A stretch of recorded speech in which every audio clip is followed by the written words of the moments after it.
Phone দিছস তুই? তোরে কি ফোন দেওয়া যাবো না? দিছস তো? হ্যাঁ দিছি, আরো দিমু।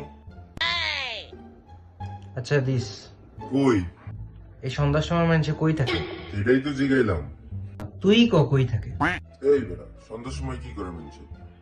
সন্ধ্যার সময় মনে কর যে যার জব আছে সে তো অফিসে থাকে, কেউ গার্লফ্রেন্ড নিয়ে ঘুরতে বের হয়, আবার কেউ বন্ধু বান্ধব নিয়ে ঘুরতে বের হয়।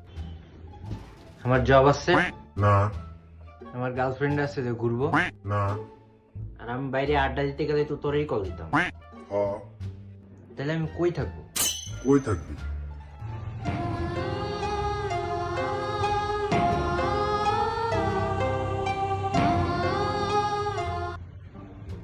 জানি না। এই ভাই, তুই কি বাসাতে বেরিয়ে গেছিস নাকি? আরে বাসায়, বাসায় আমি। তুই বাসায়? কিছু কবি? না। কি করস? কি আর করবো, বসে আছি। বাসায় এক লগে বেয়ে থাকি। ঠিক আছে। Bye,